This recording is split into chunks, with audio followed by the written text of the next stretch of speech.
Welcome, folks, to another episode of That's Anita Live, the talk show dedicated to providing emotional healing to help you create a happier life. Listen, over the next 3 weeks, I've got 3 extraordinary people from This Is My Brave, the national nonprofit organization dedicated to ending the stigma surrounding mental illness. They do it by using storytelling. These extraordinary people are going to share their amazing experiences for you to learn how to change your life for the better. First up is Susie Burklew, a substance abuse counselor and a co-producer of the October 21st production of This Is My Brave that will be here in Arlington, Virginia. Previously, Susie was a cast member on This Is My Brave, and today she is here to share more about the show and how she got involved. So tell me, how did you get involved in This Is My Brave? So I was actually my therapist of 8 years. She's always recommending something to read or giving me like words of wisdom as I walk out the door, and she said, look, I want you to go on social media and I want you just to follow This Is My Brave. So I went home that night and I started reading about Jen Marshall and how she started this anonymous blog, and you know, she had so much response from it, her coming forward, that it just started to pick up, and she decided to come out with it, because she got so much support behind the scenes, and that is when it all sort of began, that she had so much healing from revealing that, now it's encouraging. So they put the ripple in the water, and I think they've had over 500 stories now, and yeah, so. So your story is one of 500. Yes. Once you started following This Is My Brave on social media, how did it suck you in? How did you get more and more involved in, because you were actually a cast member on one of the shows. Yeah.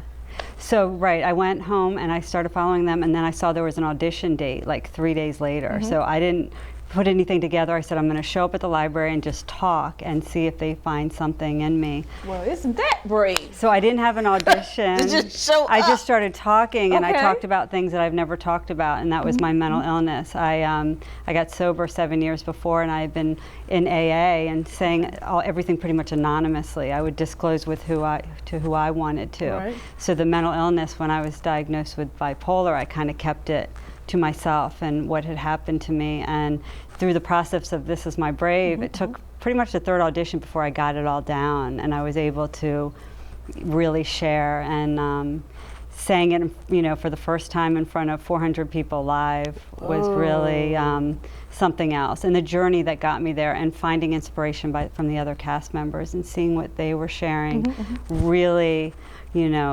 that's what, gave me the courage to do it myself. And it was something else. It just changed my life and made me realize that it's really okay to talk about it. Like, what's going to happen just by being you. You sing and talk about your mental illness in front of 400 people in a live audience. Yeah. And putting it all out there. My blog went out on social media. I wasn't sure if I'd post it. I just, I put it out there. And what made you press that button to hit publish? I think I just realized how much I was healing by coming forward, and I figured if I can show that, I can do it and inspire someone else from what I shared, if it resonated with anyone. And the response was amazing. People that didn't know that about me, they then had stories to share. Somebody knew somebody that suffered with addiction or mental illness or even bipolar. I got nothing but positive responses from it. And friends of mine that came to the show, they had no idea what they were crying and coming up to me and you had telling me how friends proud come to the show? I did. Did you just said, hey, I'm performing Saturday night, come check me out? Yeah, exactly. So you just totally set them up. I had people after the show come up to me with flowers, and my therapist and psychiatrist both came. And and for her to come up to me and tell me how proud of me she was, and to get up there and do it. It's a giant leap, not just a step. Yeah, it felt really, you feel, I don't know, it just took my recovery to a whole new level. It almost felt like my recovery kind of began with This Is My Brave, because it gave me a sense of peace and knowing that I could take my recovery that far just by lifting that weight off and So when you coming were out. following them on social media, did you like the things that you saw them, the tweets or the posts that they were Yeah. putting out there? What types of things do they share? They introduced, they, you know, on their events page they show when the auditions are, and then as they cast, they start every day. There's a different bio that comes out, and when the show is finished, they put each person's piece out there, and you know, you hear everything, you know, across the board with mental illness, and just faces, people that are, you know, their struggles and what they've been through, and the last thing they would have ever thought is to come forward, and you see them, people, you know, just sharing things openly with a smile on their face, and you know, and then you're part of the This Is My Brave alumni when you've been into CAST, and you have this new family out there, and you know, it's extraordinary, and it's hard to really understand what it is when you go on social media. You're trying to figure it out and look at stories and watch people's pieces, but when you go to a show, so I've been in a show, and then I went to the Loudoun County show as in the audience, and it was a completely different experience too, to be sitting in there and watching people live too. So I encourage everybody to see a show and get that experience of really being there and watching people share things that you told your friends and family, okay, I'm in this show, come check me out. You're there, the person before you is performing, and then it comes time for you to step out. Were you nervous? Oh yeah. Yeah, and the bonding that, you know, these cast members, and being part of their journey now after having just done it 6 months ago, is just watching them draw strength and encourage each other. And before going on stage, we were all very quiet, and everybody was just kind of, you know, peace, and you're waiting, and we always have somebody sings the This Is My Brave song. This year we have 10 high school students from their choir are going to come and sing, so we're going to, you know, open it up to adolescents, and hopefully they'll invite their friends and stuff. And as the Brave song was singing, I remember we were all, you know, it's crazy because you're kind of behind stage, and then you walk out and you just see a filled theater of people, and you sit there behind who's sharing, and you just encourage and hear them do it now in front of people. Each person shares their individual story. Yeah, each piece is about 5 minutes. Is there a theme each night, or? Everybody everybody has their, you know, their story with whatever we have. This year we have, this show we have everything from anxiety, depression, schizophrenia, we have bipolar, you know, it's just across the board. Everybody just says their stories. It can be poetry. We have a rap song. We have another musical performance. We have poetry. We have comedy. It's all there. Like, it can be funny. You'll laugh. You'll cry. You will be inspired. Seen the show yet, but I'm sure I'm looking forward to it. Each piece is about 5 minutes too, so you really are able to, you know, get something. I believe definitely in this cast. I can say in my cast as well. You said it was something that your therapist recommended that you do. Yeah. So what was your first, I guess, realization of accepting, hey, I'm a little different? Yeah. I think for her to say that to me, and to say that she'd never really, I was one of the first clients she ever thought was ready to do something like this, that she believed in me, and she believed in my story and how much my life has changed, and that I was really ready to put myself out there.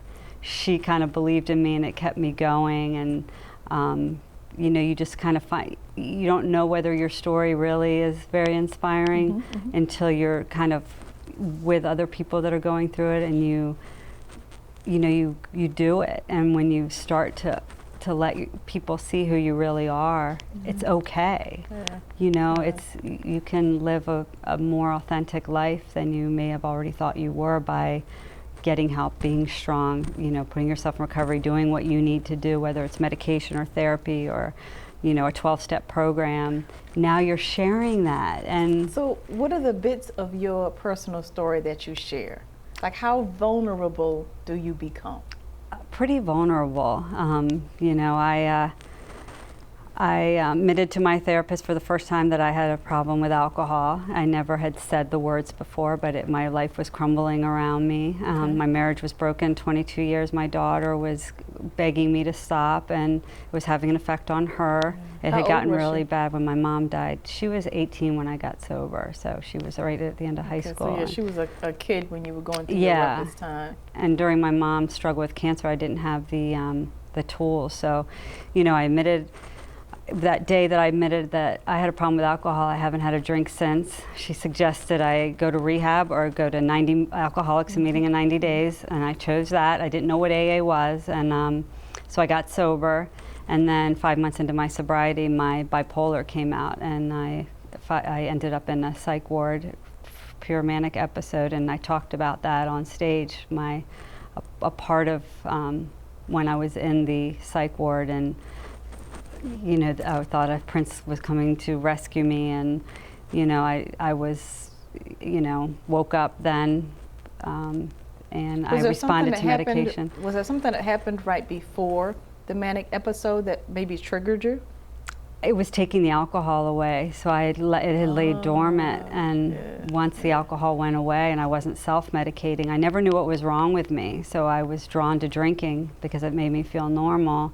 And do you feel as if that's something that you've had all your life? Absolutely. Really? I have 4 brothers, and three of the 4 of us have all been diagnosed with bipolar.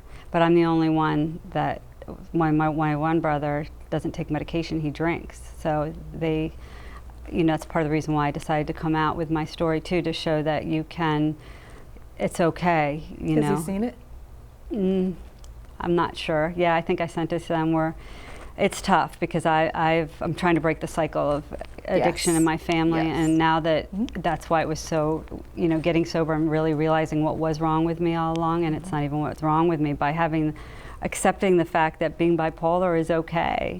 You know, I take my medication and I'm right with it, and I feel, you know, now by sharing and just talking about it, sometimes it feels weird to say I'm bipolar, but I know why I was the way I was, and I'm okay now, and I don't have to hide or be scared. So life then and life now, in one word, what's the difference? Just grateful, gratitude. With that, we'll be right back with the second half of her story. Mental health conditions such as depression or anxiety are real, common, and treatable. Loss of sleep, feeling tired for no reason, feeling low or anxious, even hearing voices. As a society, we don't think about our mental health enough. People like to exclude themselves and make it someone else's problem. It's time to change that. If you or someone you love is experiencing these symptoms, they shouldn't be ignored or brushed aside in hopes that they will go away. Recovery is possible. Just imagine what it would be like to be surrounded by a room full of people that totally understand you and accept you for who you are. Join the members of This Is My Brave for a live presentation of essays, original music, comedy, and poetry performed by individuals living with or loving someone with a mental health condition. That Anita Live is giving away free tickets. The show is October 21st in Arlington, Virginia. To receive a free ticket, just send an email to anita@thatanitalive.com with your full name and email address. Small steps make big changes if you take them one day at a time. And we're back learning more about Susie's story, extraordinary story, and where you feel as if you were born with bipolar. It negatively affected your life because you chose alcoholism to self-medicate. It affected your relationship with your daughter. But how early of an age did you, I guess, notice or feel or think, hey, something's not right with me here? Probably all my life, because I always did feel different. I was always kind of a free spirit. I was always, my mom, I would be paged in the grocery store, or I would just always follow. Everybody has crazy Susie stories. All my friends have crazy Susie stories. Okay. You know, even before I started drinking, I've just always been everybody called me a free spirit, Okay, and I always did feel different. And I know that when I first started drinking at around 18 or 19, I was like, wow, this is just, my inhibitions are way gone now, and I could just go to parties and be social. I always had a group of friends, but this just broadened my, so I abused alcohol, binge drank, and got married and had my daughter at 25, so I was very young, and got into seeing now I was very codependent on my husband and my family, because I never had a sense of self when I got married. And come 32 years old, and my daughter was starting to have a life of her own, and my husband was traveling, I turned to alcohol, I think loneliness and sadness, and that's where that shifted to a different thing. It was I just was lost. I had no idea who I was, and and then it went bad pretty quickly. It turned into, it was getting to the point where it was affecting my daughter. There wasn't hiding it anymore, and she was scared, and I still couldn't stop. And then I just was there anything that happened that may have scared her the most? Like she came home one day and couldn't wake you up? That's exactly what happened. Okay. That's My father exactly was an what alcoholic. happened. Yeah. So, and I lived in a small town. Yeah. So there was no hiding that. Everybody knew. That's exactly it. And they felt like making excuses for him was the best thing to do, because at least he's getting a paycheck. So but we weren't getting the paycheck. The paycheck was going to the alcohol. So. Yeah. I thought, on the outside I was the swim team president. I was had the perfect marriage, perfect wife. I had the dog, the house, everything on the outside. Wife, okay. Seriously, I was, and very financially stable. And I thought I was kind of holding it together. And it was when my daughter came home with an Alateen pamphlet, so it was obvious that she was talking to her guidance counselor about it, and I knew it was affecting her, and I still couldn't stop. And luckily it went down very quickly, and I was down the rabbit hole once my mom was diagnosed with cancer. It was I wasn't even really hiding it anymore, and I do remember one memory where she came home and I was passed out, and I don't even remember her. She said she just lied on the bed next to me and cried, and she didn't know what to do, and and it took a little while after getting sober for her to really understand what was happening to me, because I spent a lot of time at AA doing my 90 and 90. What did she do that afternoon? Did she dial 911? Did she just wait until you? She just kind of waited. She knew it was drinking, and she knew that I was probably passed out. I was okay. I was just drunk or whatever, and it was hard, and I don't have a lot of memories of that because I was just so distraught myself. And what happened to your relationship with your daughter during that time period? She was sad, and she didn't know what to do, and she wasn't leaning on me. She was talking to her friends, and she was talking to her counselor, and we were kind of separated. And when I did start getting well, she didn't really understand what was happening to me either, because now all of a sudden I'm not home a lot. I'm at meetings, and it was probably my year anniversary. She came to an AA meeting. She didn't really understand what was going on, and she heard me tell my story, and there were just tears rolling down her face. And she said, "Now I feel okay. I understand you guys love her, and you loved her until she really loved herself." And it's my greatest gift. She has an authentic mom, and she says that's her greatest gift. And she's now a scuba dive instructor and a free spirit, and she has what it took me 42 years to have. And that, she says, it set her free, because if I hadn't gotten well, then she would always be worried about me or have to just let me go, because she would have to live her life. And now we live our lives, we're best friends, and it's truly magical. And with the bipolar, and she's the one that drove me to the hospital when she saw I was just not right. And paint that picture for me when you say she noticed, or she said that I just wasn't right. I was very hyper. Obviously I wasn't drinking, but I wasn't sleeping. I was very. I think nobody could understand my thoughts or behaviors, and she just knew. I I didn't come home one night. I got a hotel room because I was afraid to come home. I don't remember exactly what I was thinking, but I didn't feel safe there. My husband and I were having problems, and I just thought that home was terrible, and I couldn't go there, and I didn't understand why. And when I came home, she was calling me all night, "Come home, where are you, where are you?" And I wouldn't tell her. I thought it was my own little secret. And I came home, and I saw the horror, the look of horror on her face when I walked in the door. She thought I probably had hurt myself or something really bad happened to me. And I felt like I was confined to the house, like I couldn't get out. My husband, the deal was to see my therapist on Monday, so they were just keeping me kind of calm in the house, and all I wanted to do was run, and I ran towards the front door, and my husband physically restrained me, and she said, "I'm taking her to the emergency room."